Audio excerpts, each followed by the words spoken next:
अच्छा जी, अस्सलाम वालेकुम। सारे स्टूडेंट्स को मेरी आवाज़ जो है वो क्लियर आ रही है बेटा? और जी ये स्क्रीन जो स्क्रीन मैंने जो शेयर करा है वो आपको क्लियर दिख रही है बेटा? ज़रा चैट बॉक्स में ज़रा मुझे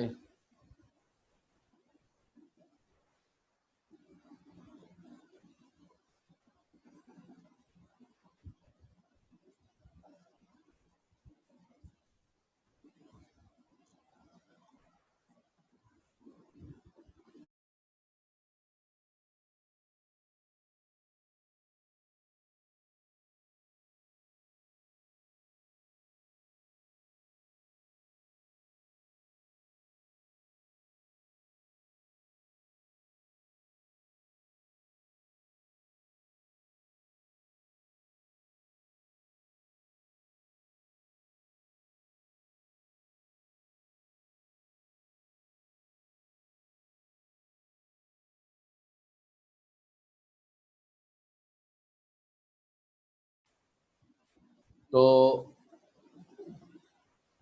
आप लोगों को ये जो है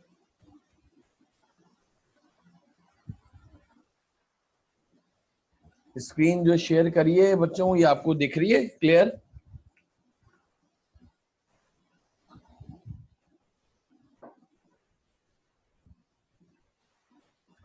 बेसिक अकाउंटिंग का टॉपिक हमारा चल रहा था बच्चों।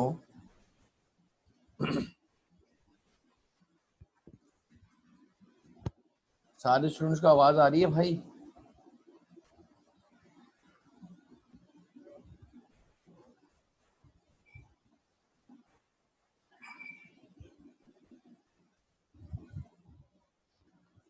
तो बेसिक अकाउंटिंग के अंदर जो है आज हम ये क्वेश्चन नंबर जो है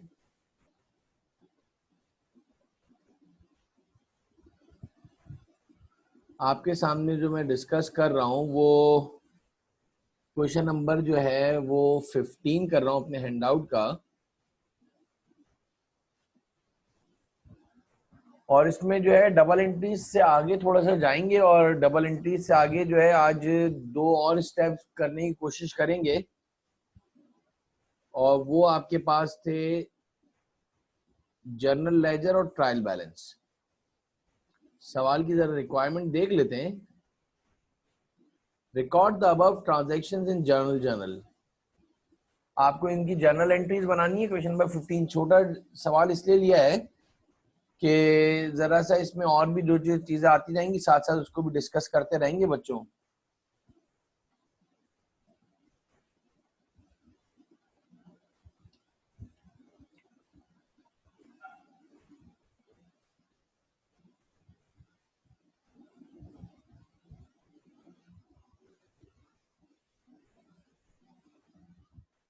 तो जर्नल एंट्रीज के जो है हम बात स्टार्ट कर रहे हैं। On November 2000 on November 1st 2000 mister Hafeez started business with cash $3 lakh. Company का नाम है मिस्टर हफीज।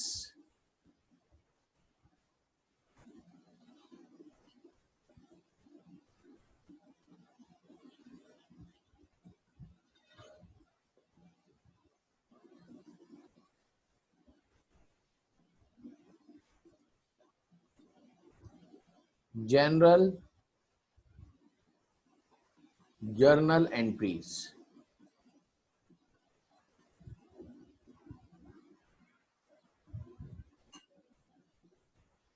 जर्नल एंट्रीज के ऊपर हम बात कर रहे हैं।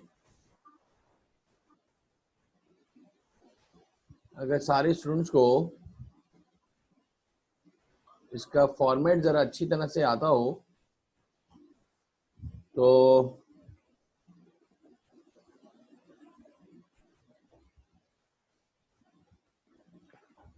एक आपके पास जो है डेबिट कॉलम बन गया, एक आपके पास क्रेडिट कॉलम बन गया, एक पोस्ट रेफरेंस बन गया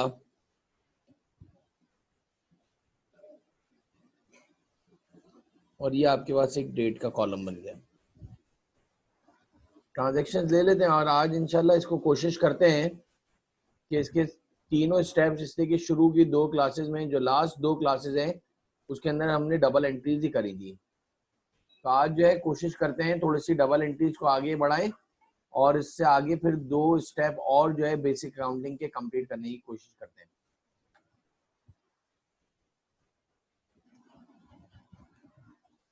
तो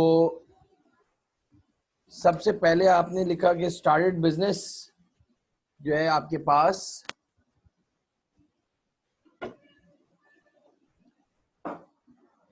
सबसे पहले जो है ट्रांजैक्शन आ गई कि मिस्टर हफीज ने स्टार्ट करा बिजनेस और विद कैश 300। तो पहली एंट्री आपने पोस्ट कर दी, बना दी आपने कैश डेबिट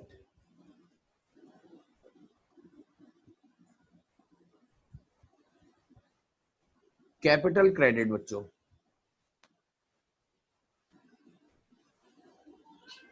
मैंने कहा था शुरू के स्टार्टिंग में अगर आप थोड़े से रूल्स साथ साथ लिख लोगे तो ज्यादा बेहतर हो जाएगा।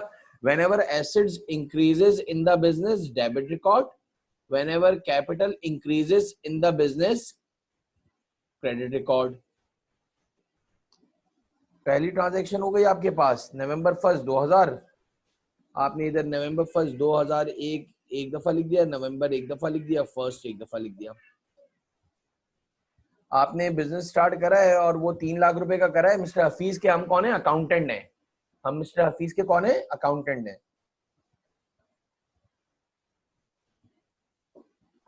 सेकंड ट्रांजैक्शन में देखते हैं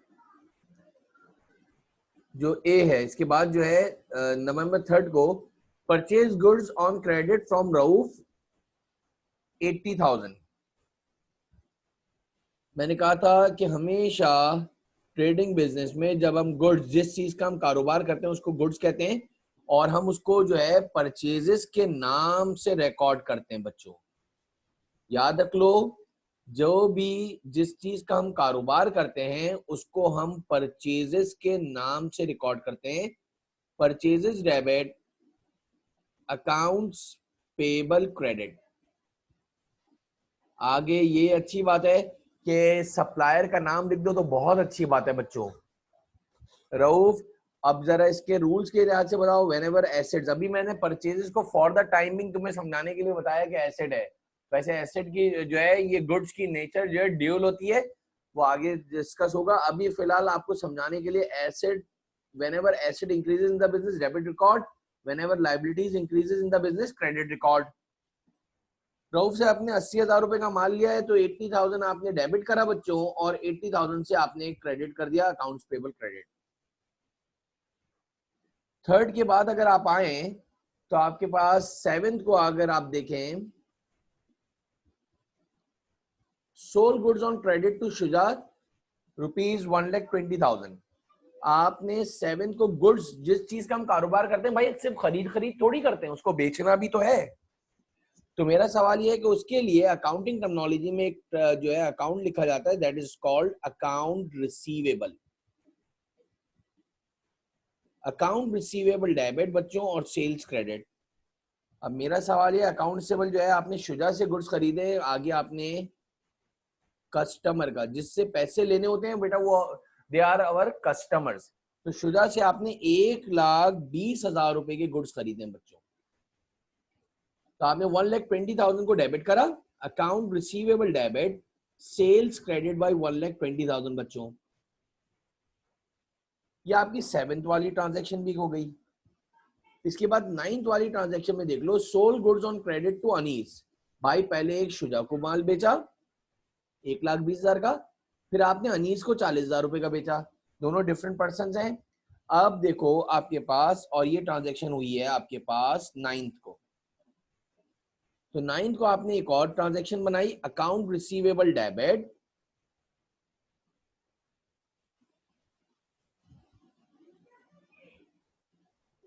और ये अनीस लिख लिया आपने, और सेल्स को क्रेडिट कर दिया बच्चों। आपने अनीस को और माल बेचा है, दैट इज 40,000 का। अच्छा, अगर रूल्स के लिहाज से बात करी जाए हमसे, whenever assets increases in the business debit record, whenever revenues increases in the business credit record। मैंने आपको बताया था ये रूल्स आपको बहुत ही थरली यूज, बहुत ही अच्छी तरीके से याद हो, इतने आपको एक्टिवली याद हो कि आपको फौरन जो है, देखो एक और बात, ट्रांजैक्शन पढ़नी है, फिर आपसे एक बात करूं, ट्रांजैक्शन पढ़नी है, फिर दिमाग में ये सोचना है कि वो जो आपके हेड्स ऑफ अकाउंट हैं, थोड़ा सा आपको बात बता दूं, हमने जो बात करी थी हेड्स ऑफ अकाउंट में ulcer, asset, liability, capital, expenses, revenues. मैंने आपको बताया था assets, liabilities, capital, expenses, revenues. सबसे पहले ये आइडेंटिफाई करना होता है कि भाई वो जो ट्रांजैक्शन है उसमें एसेट आ रहा है, लायबिलिटी आ रहा है, कैपिटल आ रहा है, एक्सपेंसेस आ रहा है, रेवेन्यू। सबसे पहले तो ये आपको डिस्टिंग्विश करना है। इसके बाद देखना है कि वो इंक्रीज हो रहा है बिजनेस में या डिक्रीज हो रहा है, रूल्स को फॉलो करना है। अब अगर देखा जाए तो इसके अंदर क्या हुआ है, whenever assets increases in the business, debit record, whenever revenues increases in the business, credit record. शुरू के 8-10 सवालात में जब तक प्रैक्टिसिंग चल रही है बच्चों, याद रख लो तो बहुत ही अच्छी बात है। अगर तुम साथ साथ जो है ये ट्रांजैक्शंस को आप जो है साथ रूल्स भी लिख दो तो क्या ही बात है। ये आपकी 9th ट्रांजैक्शन पूरी हो गई बेटा, 7 के बाद ये 9th हो गई। इसके बाद अगर हम आगे बढ़ते हैं तो 9th के बाद 12th को आपके पास कैश डिपॉजिट इनटू बैंक $60,000, 60,000 रुपए आपने जो है, बॉस ने बोला हर काम हम बॉस के कहने पे करते हैं भाई। बॉस ने कहा भाई कि जो है बैंक में जमा करवा कर आओ 60,000 रुपए 12 तारीख को, तो हमने जो है बैंक में जमा करवा दिए, हमारा बैंक अकाउंट डेबिट हो गया और कैश क्रेडिट कर दिया हमने 60,000।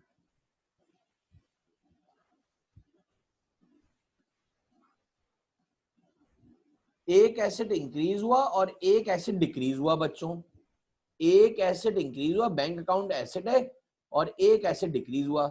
जो पैसा पड़ा हुआ था ना बच्चों, जो आपके बिजनेस में पैसा पड़ा हुआ था वो आपने फॉर द सिक्योरिटी पर्पस आपने बैंक में जमा करवा दिया। या ये भी हो सकता है कि बैंक की ट्रांजेक्शन के बॉस से बोला यार आप फर्दर जितनी भी ट्रांजेक्शन होंगी ना उसको आप इतना कैश टिल में ना रखो, एक काम करो बैंक अकाउंट खुलवा लो यार। तो मेरा कहने का मकसद ये है कि आपने उसकी ट्रांजेक्शन्स को बैंक अकाउंट खुलवा दिया बिजनेस का। तो ये हमारी 12 की ट्रांजैक्शन मेरा बेटा कंप्लीट हो गई। इसके बाद 12 के बाद अगर देखें तो आपका नेक्स्ट ट्रांजैक्शन आई 18 को, रिसीव कैश फ्रॉम शुजा। अब देखो रिसीव कैश फ्रॉम शुजा, सबसे पहली बात, इंपॉर्टेंट बात, शुजा से कैश रिसीव हुआ है 1,10,000। मेरे बच्चे सबसे पहले तो ये देखो कि शुजा जो है उसको हमने गुड्स सोल्ड आउट करे थे 1,20,000 के ऊपर 7 तारीख को। तो हमने उसमें से 18 तारीख को, 7 तारीख को हमने गुड्स सोल्ड आउट करे थे शुजा को, और हमने बच्चे उसको 1,20,000 के गुड्स बेचे थे यार। और शुजा से अब हमें मिले हैं 1,10,000 in full settlement of his account 1,20,000। मैंने कहा था कुछ ट्रांजैक्शन आज जो है हम नहीं पढ़ेंगे, और इसके अंदर जो है 1,20,000 रुपए जो आपको कैश रिसीव करना था, उसके अंदर आपने क्या करा बच्चों, गौर से सुनिएगा जरा, आपने क्या करा, उसको 1,10,000 में सेटल कर दिया, यानी उसको आपने डिस्काउंट दिया। अब मैं जरा सा आपको एक, सारे सुन जरा गौर से सुनिएगा तो आपके लिए ये बड़ा फ्रूटफुल हो जाएगा। जो बेसिक अकाउंटिंग में हम जो है स्टार्टिंग में लिखवाते थे, एक चीज इधर ये नई मैं एक हेडिंग डाल के लिखवा रहा हूं, तो आप लोग ये वो फुली जो है ये सब जो है बेटा, एक मैंने हेडिंग डाली है इधर, कॉन्ट्रा अकाउंट्स। ये स्टार्टिंग में जब बेसिक अकाउंटिंग पढ़ाते हैं तो ये बच्चों को बोलते हैं, कॉन्ट्रा का मतलब होता है ऑपोजिट अकाउंट्स। तो आपकी जो है डबल एंट्रीज में आपको बड़ी परफेक्शन हो जाएगी। कॉन्ट्रा अकाउंट सर क्या मतलब है, क्या कहना चाह रहा हूं, जरा गौर से सुनिएगा भाई। एक आपने चीज सुनी होगी परचेजेस, जिसका हम गुड्स का बिजनेस करते हैं उसको हम बोलते हैं परचेजेस। जिस चीज का हम कारोबार करते हैं गुड्स, उसको परचेजेस कहते हैं। And purchases are always and always recorded in debit side. बच्चों परचेजेस हमेशा हमेशा डेबिट में रिकॉर्ड होता है। तो याद रखना, there are two contra accounts of purchases. भाइयों परचेजेस के दो कॉन्ट्रा अकाउंट्स हैं। सर क्या मतलब है? भाई परचेजेस के दो कॉन्ट्रा अकाउंट्स हैं जो परचेजेस को कम करते हैं। एक का नाम है, जरा देखो, एक का नाम है आपके पास परचेज रिटर्न, एक का नाम है बच्चों परचेज रिटर्न, और एक का नाम है परचेज डिस्काउंट। भाई मैंने कहा purchases are always recorded in debit side. There are two contra accounts of purchases, purchase return and purchase discount. बच्चों परचेज रिटर्न, बल्कि इसको थोड़ा सा यूं कर लो तो जरा सा एक और चीज मैं जरा बताऊं। परचेज रिटर्न का एक और नाम क्या है बच्चों? रिटर्न आउटवर्ड भी कहते हैं, याद रख लेना, रिटर्न आउटवर्ड भी कहते हैं। तो purchases are always recorded in debit side, so purchase return and purchase return outward, जिसका तुमने नाम लिया है, दोनों एक ही नाम है, are always recorded in credit side. भाई जाहिर सी बात है, कॉन्ट्रा अकाउंट्स तो हमेशा हमेशा ऑपोजिट में ही आएंगे ना यार। जब परचेजेस डेबिट में आ रहे हैं तो ऑब्वियस की बात है उसका ऑपोजिट अकाउंट तो क्रेडिट में ही आएगा। इन द सेम वे जो दूसरा कॉन्ट्रा अकाउंट है आपके पास वो है परचेज डिस्काउंट, जिसको तुम बोल सकते हो परचेज डिस्काउंट। और इसका एक और नाम होता है बच्चों डिस्काउंट अलाउड, जो हम डिस्काउंट देते हैं। अब देखो ट्रांजैक्शन असल में आई थी डिस्काउंट की, इसलिए ये पूरी बात बतानी पड़ी है ताकि जरा याद रह जाए। ये दोनों नाम है बच्चे, they are always recorded in credit side. तो कॉन्ट्रा अकाउंट में सबसे पहले मैंने परचेजेस को बताया, purchases are always recorded in debit side. There are two contra accounts of purchases, purchase return and purchase discount. Purchase return and purchase discount. अब आगे बढ़ते हैं तो एक और टाइटल आपने पढ़ा होगा बच्चों, और उसका नाम था सेल्स। सेकंड जो अकाउंट है आपके पास एक है सेल्स अकाउंट, जिसको आप रेवेन्यूज भी कहते हो। और परचेजेस की ड्यूल नेचर, जो बार बार मैं कह रहा हूँ भाई, परचेजेस को जो है वो वैसे नेचर एक्सपेंसेस होती है। जिस चीज का हम कारोबार कर रहे हैं तो पहले हमें खुद खरीदनी पड़ी, पहले खुद खर्चा करना पड़ा है, इसके बाद बेचेंगे। लेकिन साल के आखिरी दिन जो है वो जो परचेजेस यानी गुड्स होते हैं वो हमारा स्टॉक बन जाता है, यानी कि वो हमारा करंट एसेट में रिकॉर्ड किया जाता है। बहरहाल ये आगे भी आएगा, अभी सिर्फ समझ लो जिस चीज का हम कारोबार कर रहे हैं, यानी स्टेशनरी वाला है तो स्टेशनरी वाले के पास जितना भी गुड्स पड़ा हुआ है, यानी कि जितनी भी किताबें, पेंसिल, रजिस्टर्स और जितनी भी चीजें, स्टफ आइटम्स पड़ा हुआ है, वो सारा उसका गुड्स है, वर्थ है उसकी यार। सेल्स, दूसरा कॉन्ट्रा अकाउंट में बात कर रहा हूं sales. Sales is always and always recorded in, ये मैं अब दूसरा बता रहा हूं, sales is always recorded in debit side बच्चों। Sales is always recorded in credit side. भाई सेल्स तो हमेशा हमेशा क्रेडिट में रिकॉर्ड की जाती है। तो there are two contra accounts of sales. तो पता चला सेल्स के भी बच्चों दो कॉन्ट्रा अकाउंट्स हैं।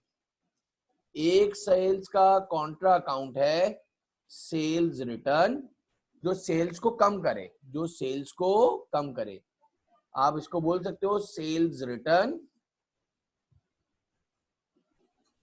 और इसका दूसरा नाम है बच्चों, ये डिस्काउंट रिसीव है, सॉरी, परचेज डिस्काउंट। और ये डिस्काउंट अलाउड नहीं, डिस्काउंट रिसीव्ड है बच्चे, डिस्काउंट रिसीव जो हमें मिले। अभी वापस से एक्सप्लेन कर देता हूं, जरा लिख दूं, सेल्स रिटर्न, जिसका दूसरा नाम रिटर्न इनवर्ड भी है बच्चे, रिटर्न इनवर्ड। जो वेरी फर्स्ट टाइम अकाउंटिंग पढ़ने के लिए आते हैं तो जरा सा इसको ये प्रोसीजर ऐसे ही बना के बता देना, थोड़ा सा याद हो जाता है, डबल एंट्री जरा जल्दी बन जाती हैं। तो सेल्स रिटर्न का हो या रिटर्न इनवर्ड का हो is always recorded in debit side. In the same way the second contra account of sales is, याद रख लेना बच्चों, वो है आपके पास सेल्स रिटर्न सेल या रिटर्न इनवर्ड, और दूसरा है सेल्स डिस्काउंट, जिसको आप कह सकते हो डिस्काउंट अलाउड. जो हम डिस्काउंट दें बेटा हमारी परमिशन पे होगा ना. आप अलाउड करोगे तो मिलेगा भाई, दोगे. आप नहीं जाओगे तो नहीं दोगे. एंड सेल डिस्काउंट या discount allowed is always recorded in debit side. तो बच्चों अभी तक ये क्या बताया, कॉन्ट्रा अकाउंट की बात हुई. There are two contra accounts of purchases, purchase return and purchase discount, and two contra accounts of sale, sale return and sale discount. साथ साथ एक और साथ ही एक तीसरी चीज भी लिख लेते हैं साथ, ताकि याद रहे. तीसरा अकाउंट जो आपको दिखेगा, एक आपने देखा होगा, वो है आपके पास कैपिटल अकाउंट. जो ओनर बिजनेस में रिसोर्सेज इन्वेस्ट करता है और कैपिटल हमेशा क्रेडिट में रिकॉर्ड किया जाता है. There is one contra account of capital. भाई एक कॉन्ट्रा अकाउंट है कैपिटल का बच्चे. सर वो क्या है जो कैपिटल को कम करता है? That is drawings. ये वो बच्चों वाली ड्रॉइंग्स नहीं है जो करते हैं. ये ड्रॉइंग्स पहले सुन लो, drawings are always recorded in debit side. जो ओनर अपने पर्सनल यूज के लिए जो चीजें गुड्स, जो चीजें भी बिजनेस से विड्रॉ करता है अपने पर्सनल यूज के लिए, उसको ड्राइंग्स के नाम से रिकॉर्ड किया जाता है. यानी अकाउंटेंट को, अकाउंटिंग एक्सपर्ट ने कहा है कि उसको ड्राइंग्स के नाम से रिकॉर्ड करोगे. अब इसको भी जरा सा कंप्लीट कर ले बात को, कि ओनर जो अपने पर्सनल यूज के लिए जो चीजें विड्रॉ करता है उसको ड्राइंग्स कहते हैं. There are two different types of drawing बेटा. यूजुअली देखा गया है तुम्हें ये दो जो है ट्रांजैक्शंस दिखेंगी ड्राइंग्स की. एक है आपके पास कैश ड्राइंग, यानी कि goods cash withdrawn bye owner. Owner ने कैश विदड्रॉ कर दिया, ओनर ने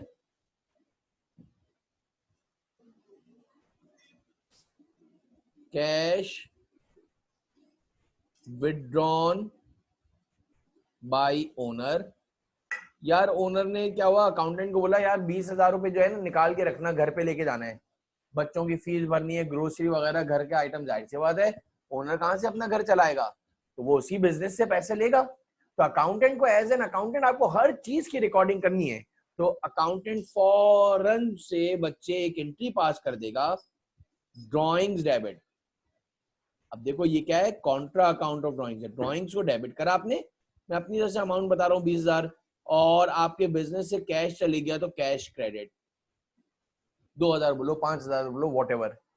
cash withdrawn bye owner for personal use ना, फॉर पर्सनल यूज, अपने पर्सनल यूज के लिए उसने जो है कैश विदड्रॉ करा है.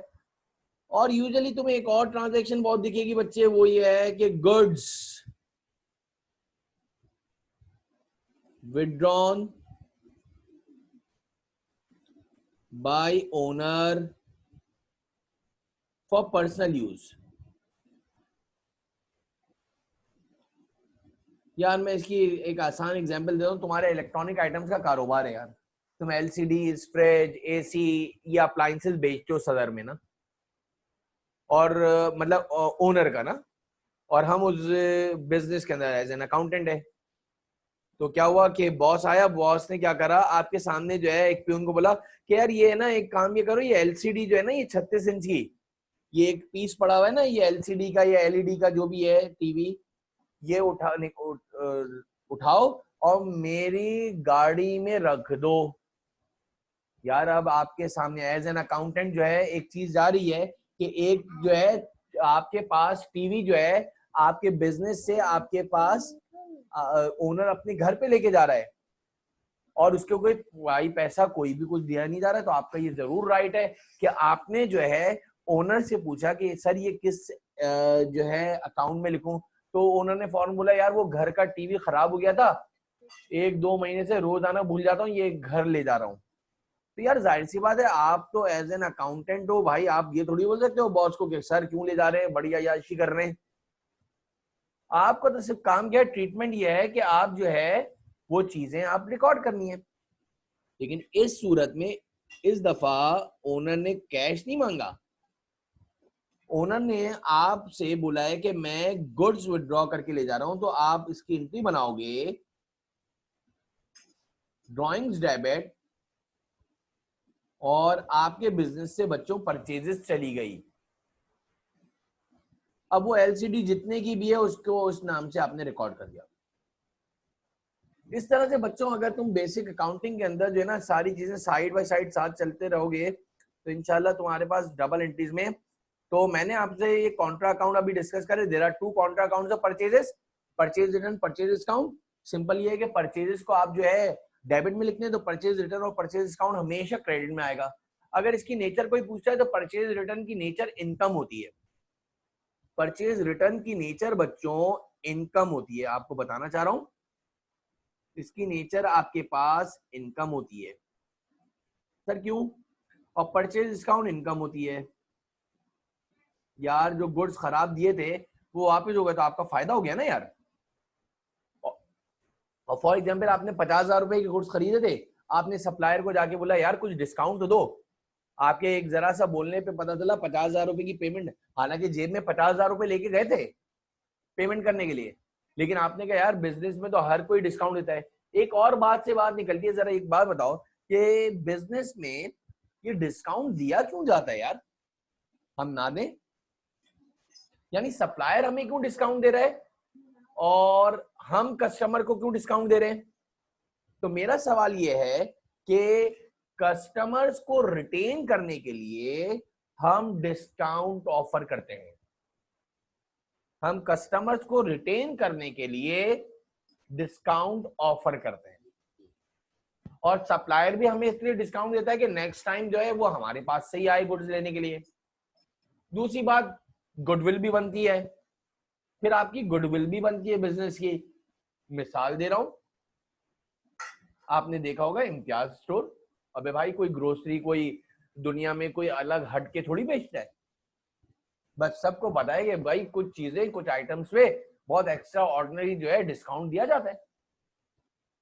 भाई तुम्हारे घर के पास भी तो इतने सारे स्टोर्स हैं, लेकिन आप डायरेक्टली जो है किसी ऐसे डिपार्टमेंटल स्टोर, कभी हम ऐसे मेडिकल स्टोर वाले के पास जाते हैं, तैयब हो गया, आपके पास जो है कुछ टाइम मेडिकोज वगैरह, जो आपको बल्क क्वांटिटी में जो है 10 या 12% जो है वो डिस्काउंट देता है, तो एक गुडविल बन जाती है।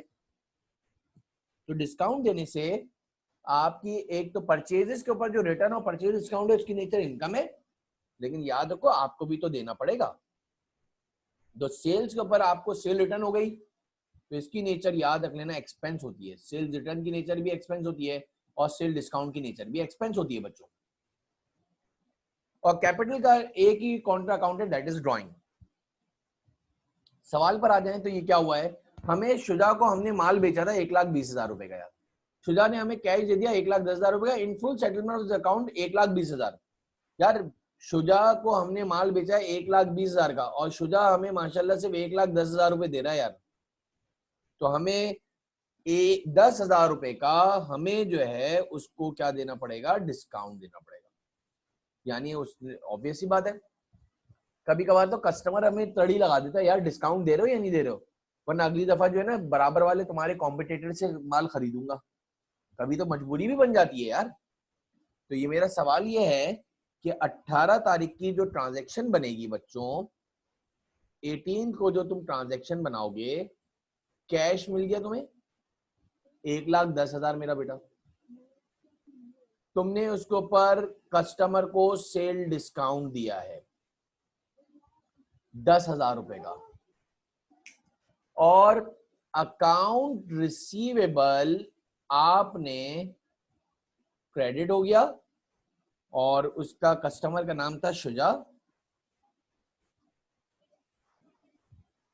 वो 1,20,000 से हमने क्रेडिट कर दिया। फिर रिपीट कर रहा हूं, जरा देख लो, cash debit, sale discount debit, account receivable credit. ये आपकी 18 की ट्रांजैक्शन हो गई। इसके बाद अगर हम आगे नेक्स्ट ट्रांजैक्शन पे आए,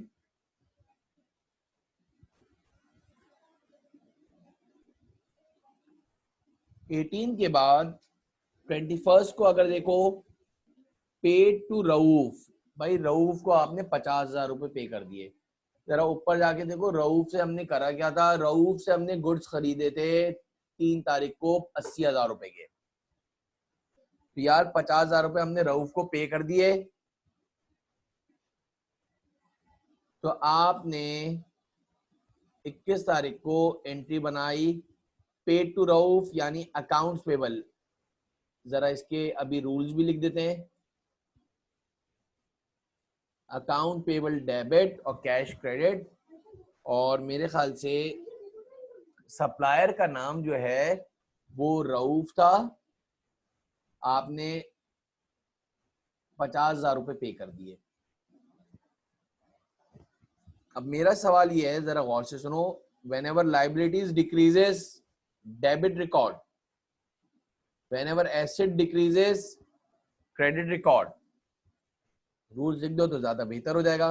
whenever asset increases, debit record. whenever expenses increases, debit record. ये कंपाउंड एंट्री कहलाती है। एक एंट्री के दो दो डेबिट भी हो सकते हैं और एक क्रेडिट, दो क्या 3 4 5 डेबिट भी हो सकते हैं और एक क्रेडिट, और एक डेबिट और 3 4 क्रेडिट भी हो सकते हैं। लेकिन बस रूल ये है डबल एंट्री का, every debit must equal to every credit. Double entry system का रूल क्या है, every debit must equal to every credit. तो क्या हुआ, अकाउंट से बस एक एसेट इंक्रीज हुआ, एक्सपेंस इंक्रीज हुआ और एक एसेट डिक्रीज हो गया। भाई शुजा अब तुम्हें वापस गुड्स वापस पैसे थोड़ी देगा, एक दफा दे दिए बस खत्म हो गए। शुजा का फुल एंड फाइनल सेटलमेंट हो गया बेटा। अब वो तुम उससे दोबारा थोड़ी पैसे मांग सकते हो, उसको पैसे दे तो दिए उसने तुम्हें। 21 के बाद अगर हम जाते हैं तो आपके पास 25 को अगर देखो, withdrew cash for personal use from bank. Owner ने बैंक से पैसे निकाले मेरा बेटा। 25 को अब जो एंट्री बनेगी, मैंने अभी आपको बताया ताकि अभी ड्रॉइंग्स कहते हैं, और उसने अपने घर के लिए पैसे निकाले हैं 5,000 रुपए। तो ड्रॉइंग्स डेबिट, बैंक क्रेडिट। अब देखो ये क्या है, whenever asset decreases in the business, credit record। भाई ये ड्रॉइंग्स ना एसेट है, ना लाइबिलिटी है, ना कैपिटल है, ना एक्सपेंसेस है, ना रेवेन्यू है। ये पांचों एड्स में नहीं आता। इसका नाम है Contra account of capital. Contra account of capital, Contra account of capital है, कॉन्ट्रा अकाउंट ऑफ कैपिटल है वो चीज जो कैपिटल को कम कर दे, तो वो डेबिट साइड पर आती है। 25 की भी ट्रांजैक्शन हो गई। इसके बाद आपके पास 28 को देख लो, तो रिसीव चेक फ्रॉम अनीस। भाई ऊपर जाके जरा देखो, अनीस से हमने 9 तारीख को 9 नवंबर को sold goods to credit on credit to Anees 40,000 रुपए गुड्स बेचे थे। तो अनीस से 38,000 आए in full settlement of this account 40,000। अगर अमाउंट लिखा भी नहीं होता तो ऊपर जाके देख सकते थे। तो पता चला अनीस से 40,000 रुपए लेने थे, लेकिन फुल एंड फाइनल सेटलमेंट में बच्चों हमने उससे 38,000 ले लिए, यानी हमें 2,000 रुपए का डिस्काउंट देना पड़ा। तो इस सवाल के अंदर स्पेशली मैंने डिस्काउंट को और कॉन्ट्रा अकाउंट को आपको जो है फोकस किया है, और जानबूझ के पर्पसली ये सवाल निकाला था 28 को। और आपको जो है वो चेक मिला है, तो चेक आपका डायरेक्ट बैंक में जमा होता है भाई, याद रख लेना। जब भी चेक लिखा हुआ आएगा रिसीव चेक, तो वो बैंक को डेबिट करोगे, और आपको उसके ऊपर सेल डिस्काउंट लिखो, डिस्काउंट अलाउड लिखो, आपकी मर्जी है भाई, कोई इशू नहीं है। और अकाउंट रिसीवेबल को मैंने कर दिया क्रेडिट, और ये आ गया अनीस। लेकिन वो अलग बात है कि अनीस साहब ने हमें 38,000 का चेक बना के दिया है, 2,000 रुपए हमें उनको डिस्काउंट देना पड़ा, और 40,000 से ये सेटलमेंट हो गई। तो इसका क्या हुआ, एक एसेट इंक्रीज हुआ, एक्सपेंसेस भी इंक्रीज हुए, और एक एसेट डिक्रीज हुआ। साथ साथ थोड़े से आप वैल्यूज को लिखवा लोगे, लिख लोगे, तो आपके लिए आसानी हो जाएगा बेटा। ये 28 की आपकी एंट्री थी। तो हमारा ये पहला जो है केस कंप्लीट आउट हुआ, यानी कि हमने जो है ट्रांजैक्शन जनरल के अंदर बना दी है। आज मैंने कहा था हम 2 स्टेप और बढ़ेंगे, तो जब जर्नल एंट्रीज पास हो जाती हैं तो इसके बाद सेकंड स्टेप में we have to prepare the journal ledger. Sir ये जर्नल लेजर क्या है, जरा इसके ऊपर थोड़ी सी बात कर लें, जर्नल लेजर के ऊपर डिस्कस कर लें जरा सा। तो कॉन्ट्रा अकाउंट्स मैंने ये आज डिस्कस करा आपको, और बताया कि ये है, और ड्राइंग्स कितने किस्म की है बता दिया, मेजरली ये है। और इसके बाद अब आपके पास जर्नल लेजर की बात आती है, जरा देख लेते हैं इसके ऊपर कि जर्नल लेजर क्या है।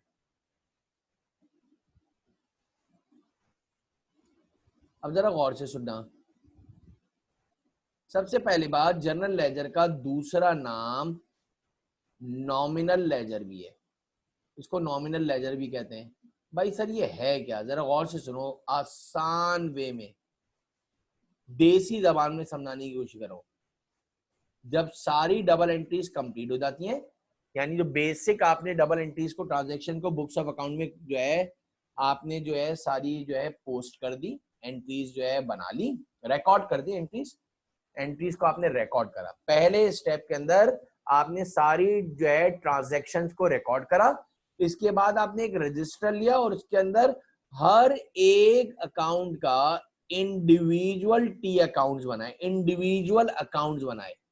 और ज्यादातर बच्चों याद रखना, जो इंडिविजुअल अकाउंट्स बनते हैं, एक आप देखोगे बार बार आपके दिमाग में जो है एक चीज आ रही होगी कि एक बहुत कॉमन चीज, जैसे आपने डेबिट और क्रेडिट का नाम सुना है ना, इस तरह से एक इसकी भी बड़े कॉमनली आप जो है नाम सुनोगे, that is called T account. वैसे जनरल लेजर में आपकी इत्तला के लिए कर्ज कर दूं बात कि बहुत सारे तरीकों से टी अकाउंट बन सकते हैं। वैसे बोले कहा जाता है कि 3 डिफरेंट तरीके हैं, एक स्टैंडर्ड फॉर्म है, एक सब्सिडरी फॉर्म है, और एक टी फॉर्म है। लेकिन जो सबसे आसान और convenient all over the world जो बनाया जाता है, जैसे कि उसके अंदर लाइनें वगैरह, फॉर्मेलिटीज वगैरह बहुत हैं, तो आपने जो है जनरल लेजर में हर एक इंडिविजुअल अकाउंट का एक सेपरेट होम बनाना है, अलग अलग घर बनेगा हर एक का, लेकिन सबका एक ही मर्तबा बनेगा। किसी अकाउंट के 2 नहीं बनाओगे, किसी टाइटल के 2 अकाउंट नहीं होंगे, हर एक का सिर्फ एक ही बनेगा और सारी ट्रांजेक्शन उसमें आएंगी। फिर मैं आपसे कह रहा हूँ जनरल लेजर में हर एक इंडिविजुअल अकाउंट के जो है सेपरेट होम बनते हैं। तरीका कार ये है कि एक स्टैंडर्ड फॉर्म होता है, एक सब्सिडरी फॉर्म होता है और एक टी फॉर्म होता है। टी इसीलिए बोला है कि कैपिटल टी से इसको डिनोट करते हैं। ये वाली साइड आपकी डेबिट होती है और ये वाली साइड आपकी क्रेडिट होती है। इधर आपके पास टाइटल आता है। सर ये बनता किस तरह है जरा बताते हैं। हाँ याद रख लो, मैं स्टूडेंट से कहता हूँ भाई कि जर्नल लेजर असल मेरे नजर से जितना मैं थोड़ा सा आपको जरा एक्सप्लेन करूं, यार जर्नल लेजर बनाना कोई बहुत बड़ा मार्का नहीं है। असल काम आपको डबल एंट्रीज आनी चाहिए। मैं फिर बोल रहा हूँ, अपना सारा फोकस डबल एंट्रीज में कर लो। ये याद रख लो बात, जिस स्टूडेंट की वो डबल एंट्रीज आ गई तो आगे के सारे स्टेप आसान हो जाते हैं, यानी जर्नल लेजर भी और ट्रायल बैलेंस भी उसका बिल्कुल एक्यूरेट बनता है। अब अगर हम सवाल पर जाएं तो आपके सामने जरा सा देख लो, ये तो हमने एंट्रीज बनाई थी बच्चों, इसमें सबसे पहली एंट्री के अंदर आपके पास कैश डेबिट हुआ था। सबसे पहली एंट्री में आपने कैश डेबिट करा था और कैपिटल को क्रेडिट करा था। तो आपने क्या करा, अच्छा अब इसके तरीका कार क्या है जरा गौर से सुनिएगा। मैंने जाके सबसे पहला अकाउंट जो है ये कैश का अकाउंट बनाया बच्चों। सबसे पहला अकाउंट मैंने ये इस तरह से लिखा जाता है, कैश अकाउंट। अब इसमें सारी कैश की ट्रांजैक्शन आएंगी बेटा। इधर जो है रुपीज लिखा जाता है, इसलिए कि आपकी जो है इसी में और आई कैप के अंदर जो है रुपीज में सारे अमाउंट होंगे। अब दूसरा अकाउंट जो है वो दूसरी ट्रांजैक्शन में कैपिटल था, लेकिन मैं इसको कभी भी प्रेफर नहीं करता हूं। मैं बोलता हूं कभी भी आगे नहीं बढ़ना, सबसे पहले एक अकाउंट को पूरा करना। वजह है कि एक एक एंट्री को जब पोस्ट करते हैं ना तो कोई भी ना कोई जो है स्किप हो जाती है। अब अगर मिसाल दूं तो आपके पास कैश डेबिट हुआ है 3 लाख रुपए से, तो आपने कैश को डेबिट में जाके लिख दिया 3 लाख रुपए नवंबर 1, 2001। तो आपने क्या करा, नवंबर 1 2001, याद रखिएगा सिर्फ एक ही दफा जो है वो आप नवंबर लिखोगे 1 2001, आपने कैश डेबिट कर दिया है 3 लाख से। अकाउंटिंग एक्सपर्ट्स क्या बोलते हैं कि भाई कैश डेबिट हुआ है, आपने देखो कैश को डेबिट तो करा है, वजह रीजन लिखना होता है उसका ऑपोजिट। तो याद रखना ये बड़ा इंपॉर्टेंट है। आप क्या करोगे, इसमें लिखोगे रेफरेंस में नाम लिखोगे कैपिटल, रेफरेंस में नाम लिखोगे बच्चों कैपिटल, यानी कैश को डेबिट कर दिया और रेफरेंस में नाम लिखा कैपिटल। अब क्या है, एक और भी काम है बड़ा अच्छा, अगर समझो ये बेसिक अकाउंटिंग के लिहाज से। आपने कैश को टिक कर दिया है भाई, कैश को रिकॉर्ड कर दिया, आपने इधर जाके टिक कर दिया पोस्ट रेफरेंस में कि भाई हमने कैश को जो है पोस्ट कर दिया है। आगे बढ़ते हैं तो ये कैपिटल है, परचेज है, अकाउंट पेबल है। अब देखना है दूसरा कैश कहां पर आ रहा है, जरा थोड़ा सा तेज काम करते हैं। कहीं पे कैश जो है 12 तारीख को कैश क्रेडिट हो रहा है 60,000 से, कैश क्रेडिट हो रहा है बैंक की वजह से। तो क्रेडिट साइड पे गए, इधर एक दफा नवंबर लिख दिया, 12 लिख दिया, 60,000 से कैश क्रेडिट हो रहा है। रीजन में कैश क्रेडिट हुआ है बैंक की वजह से, पढ़ते किस तरह है, कैश क्रेडिट हुआ है बैंक की वजह से। ऊपर जाके देख भी लोगे तो 12 तारीख की एंट्री में आपके पास कैश क्रेडिट ही हुआ है 60,000 से। फिर देखो 18 को आपके पास कैश डेबिट हुआ है 1,10,000 से, आपने इसको टिक कर दिया कि भाई हमने ये भी पोस्ट कर दिया। 18 तारीख को कैश को डेबिट कर दिया आपने 1,10,000 से, 1,10,000 से आपने कैश को डेबिट करा, रेफरेंस में आपने अकाउंट रिसीवेबल लिख दिया, 18 तारीख हो गई। अब थोड़ा सा तेज काम करोगे, अकाउंट रिसीवेबल में क्या ही बात है, अगर बंदे का नाम भी लिख देना यानी कस्टमर का। इसके बाद जरा देखो 18 के बाद 18 ट्रांजैक्शन को कैश को रिकॉर्ड कर लिया, ऊपर वाली 12 18। 21 को कैश क्रेडिट हो रहा है अकाउंट पेबल रऊफ की वजह से 50,000, कैश क्रेडिट हो रहा है अकाउंट पेबल की वजह से। मैं फिर रिपीट कर रहा हूं, 18 तारीख को कैश क्रेडिट हो रहा है अकाउंट पेबल रऊफ की वजह से 50,000 से।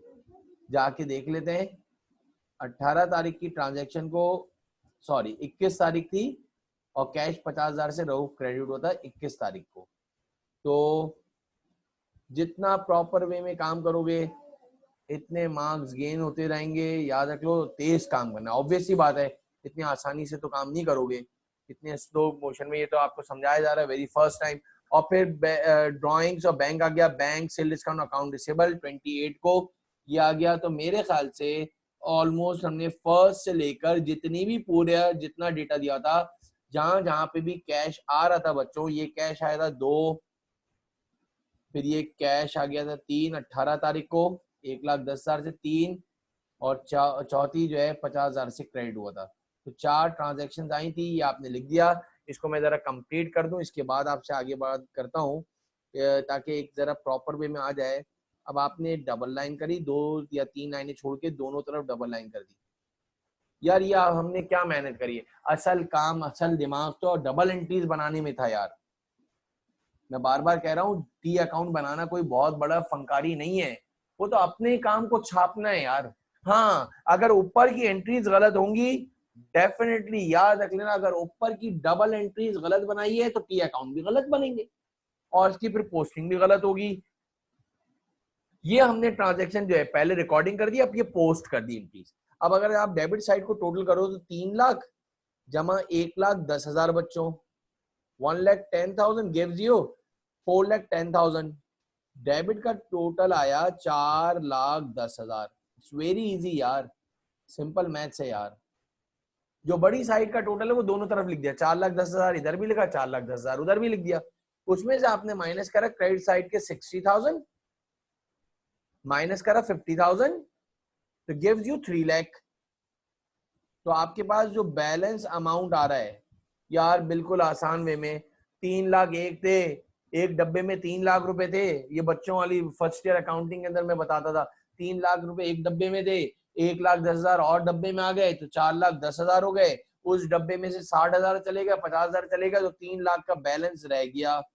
उसको अकाउंटिंग टर्मिनोलॉजी में बैलेंस सीडी भी कहते हैं और कैरी फॉरवर्ड भी कहते हैं, जो कि वो नेक्स्ट मंथ का ओपनिंग बैलेंस बन जाता है। आई रिपीट, जो इस साल का एंडिंग बैलेंस है, यार नवंबर में कोई कारोबार खत्म थोड़ी हो गया है, नवंबर के बाद दिसंबर फर्स्ट आएगा ना, कोई कारोबार आज खत्म थोड़ी हो रहा है।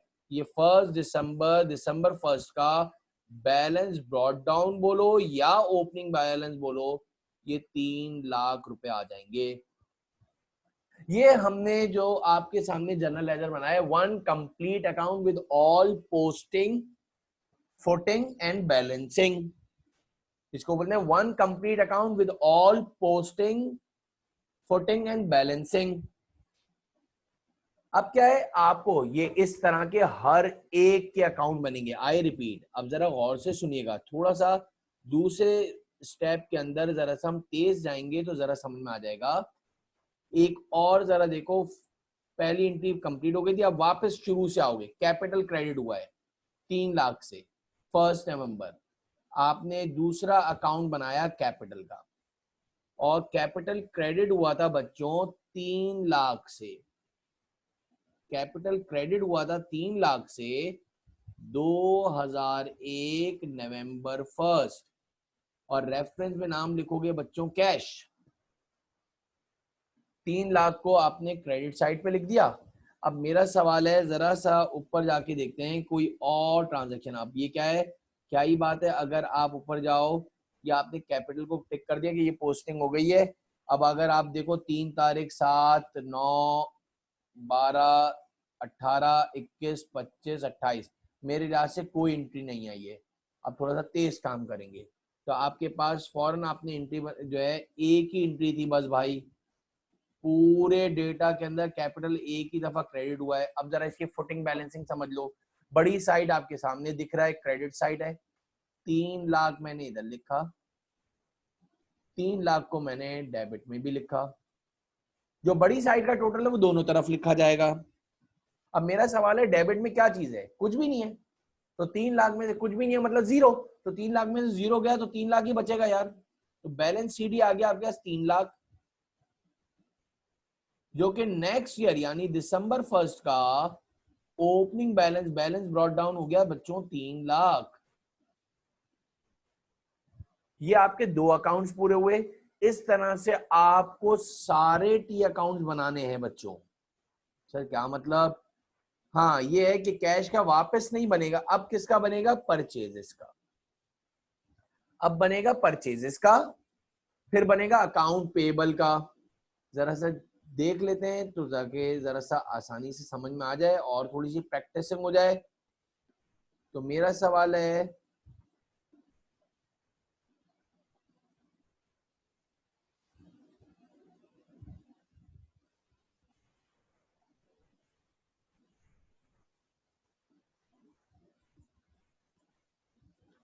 अब मैंने जो नेक्स्ट अकाउंट बनाया बच्चों, वो बनाया आपके सामने, एक बना दिया मैंने परचेजेस का, एक बना दिया मैंने अकाउंट्स पेबल का। इससे ज्यादा और क्लियर हो जाएगा, जरा सुन लेना। ये मैंने पहला बना रहा हूं मैं परचेजेस का अकाउंट, परचेजेस का अकाउंट, और दूसरा बनेगा अकाउंट पेबल का। अकाउंट पेबल का अकाउंट बनेगा, अकाउंट पेबल का अकाउंट बनेगा, और अकाउंट पेबल में जो बंदा है उसका नाम है मेरे ख्याल से रऊफ। तो ये आपने रऊफ का अकाउंट बना दिया बच्चों। अब मेरा सवाल है, परचेजेस जो आपके पास आई है नवंबर 1 को, परचेजेस डेबिट हुआ है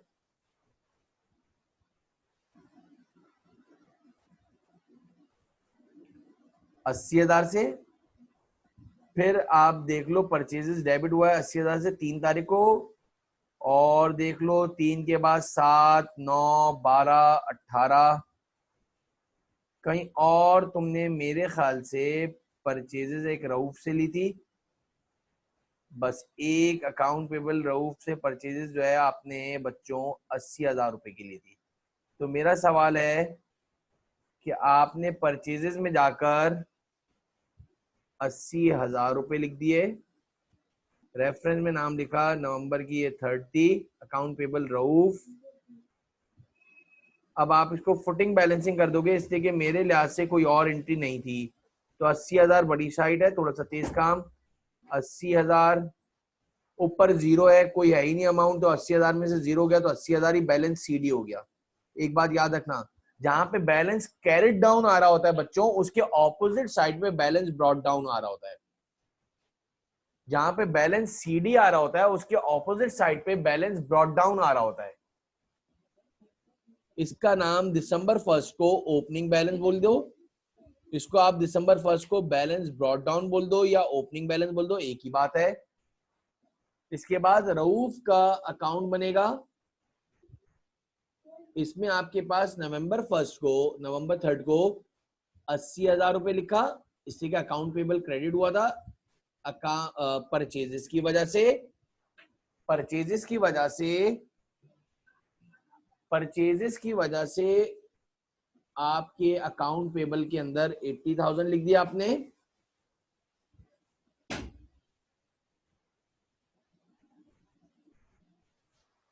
अब जरा जाके हम जरा ऊपर जाके देखते हैं, तो हमने अकाउंट पेबल रऊफ भी पोस्ट कर दिया 80,000, परचेजेस भी टिक कर दिया रऊफ का, ये अकाउंट पेबल परचेज और कोई नहीं था तो मैंने इसको क्लोज कर दिया था। अभी अकाउंटेबल की बाद में आएगी सेल्स, अकाउंटेबल नहीं, सेल्स, बैंक, कैश, कैश को बना चुके हैं, कैश हो गया, सेल डिस्काउंट, अकाउंटेबल, रऊफ का आ गए अकाउंट पेबल डेबिट 50,000 से। रऊफ के 50,000 रुपए डेबिट हो रहे 21 तारीख को कैश की वजह से। 50,000 रुपए आपने बच्चों डेबिट में लिख दिए नवंबर की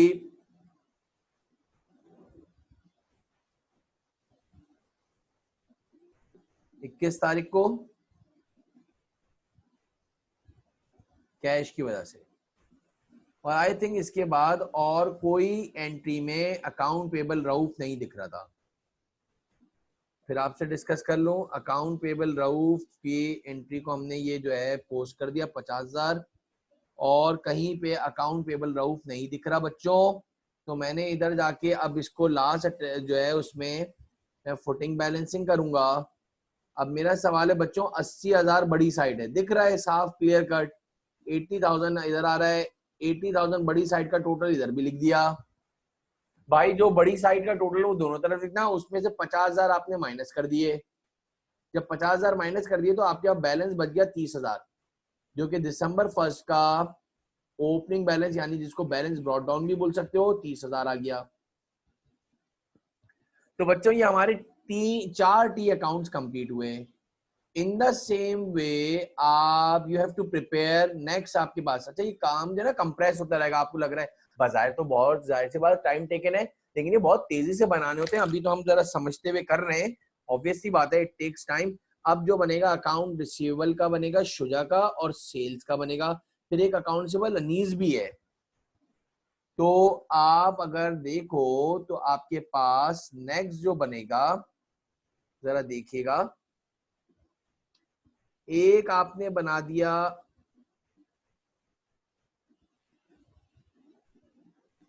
अकाउंट रिसीवेबल, आपने बनाया एक,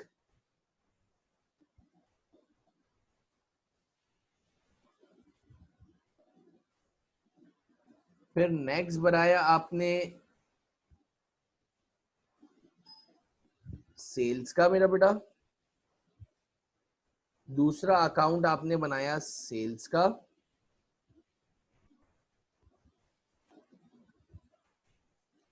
और फिर तीसरा अकाउंट आपने एक और अकाउंट रिसीवेबल का बना दिया। मैंने एक साथ तीनों बना दिए थोड़ी सी, ताकि आपको समझ में आ जाए कि ये किस तरीके से वर्कआउट होगा, ताकि आप थोड़ी सी प्रैक्टिसिंग करके रख दो। हाँ, डबल एंट्री सही है तो ये भी सही बनेगा, याद रख लेना। अकाउंट रिसीवेबल में पहला बंदा जो अकाउंट रिसीवेबल डेबिट हुआ था 7 तारीख को 1,20,000 से शुजा। ये शुजा का अकाउंट है बच्चा।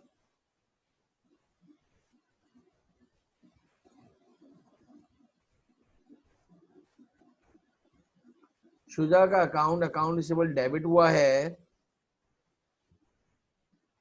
1,20,000 से। रेफरेंस में नाम लिख दिया आपने सेल्स,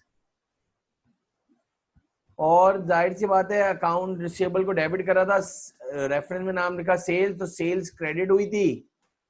तो इधर मैंने थोड़ा सा तेज काम करने के लिए कर रहा हूं, वैसे पहले एक टी अकाउंट कंप्लीट करा करो भाई, ये बिल्कुल गलत है।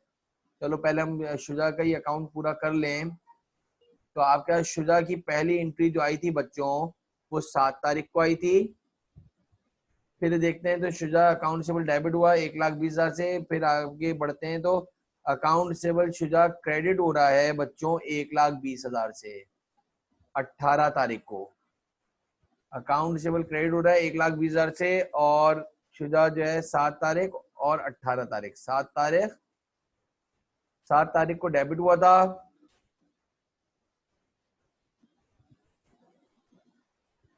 और नवंबर की 18 तारीख को शुजा साहब जो है क्रेडिट हो गए 1,20,000 से।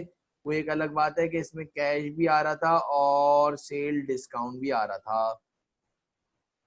तो बच्चों मेरे ख्याल से शुजा का बैलेंस जो है वो 1,20,000 था डेबिट में, और 1,20,000 क्रेडिट में भी था। तो इसके अकाउंट हो गया नेल। तो सेंटर में जाके लिख देना नेल, ये अकाउंट नेल हो गया, ये अकाउंट नेल हो गया। इसके बाद अगर हम जाते हैं तो ये सेल्स अकाउंट को अब जरा पूरा कर लें। तो पहली एंट्री आपके पास सेल्स क्रेडिट हुई थी 1,20,000 से, और इधर आपने नाम में रेफरेंस में नाम लिखा था शुजा का, जो आपने गुड्स बेचे थे, सेल्स क्रेडिट हो गई। जरा ऊपर जाके देखो सेल्स में आपके पास अब नेक्स्ट क्या आ रहा है। मैंने ये अकाउंट रिसीवेबल शुजा वाली सेल्स को पोस्ट कर दिया। अब जरा गौर से सुनना, ये भी एंट्री पोस्ट हो गई सेल्स की 1,20,000। एक और सेल्स क्रेडिट हो रही है 40,000 से मेरा बेटा, एक और सेल्स क्रेडिट हो रही है 40,000 से। तो यार आपने जाके अकाउंट रिसीवेबल अनीस लिखा,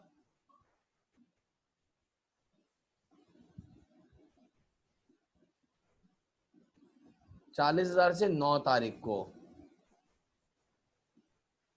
ये आपने 40,000 रुपए अनीस के लिख दिए। और मेरे ख्याल से और पूरी ट्रांजैक्शंस में कहीं पे सेल्स अलग है, सेल डिस्काउंट अलग है भाई। हर एक का टाइटल अलग बनेगा, लेकिन सिर्फ एक मर्तबा बनेगा।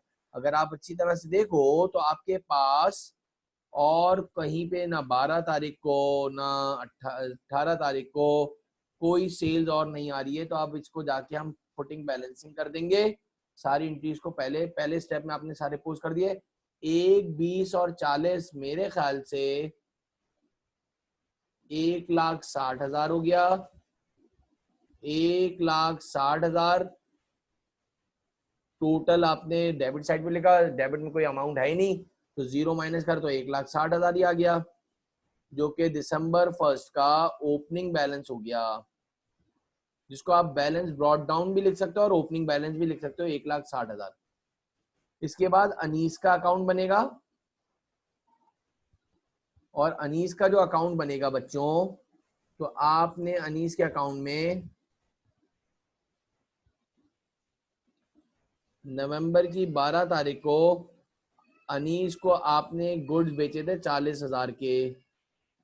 लेकिन जरा ऊपर जाते हैं, अनीस के अकाउंट में आपने डेबिट करा है 12 तारीख को, अनीस को 9 तारीख को। तो ये एंट्री भी आपकी टिक हो गई, यानी ये एंट्री भी पोस्ट हो गई।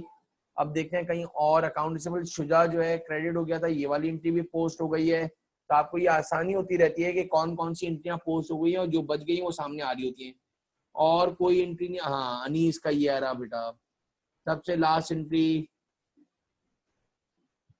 40,000 रुपए से अनीस को लिख दिया है, क्रेडिट कर दिया है।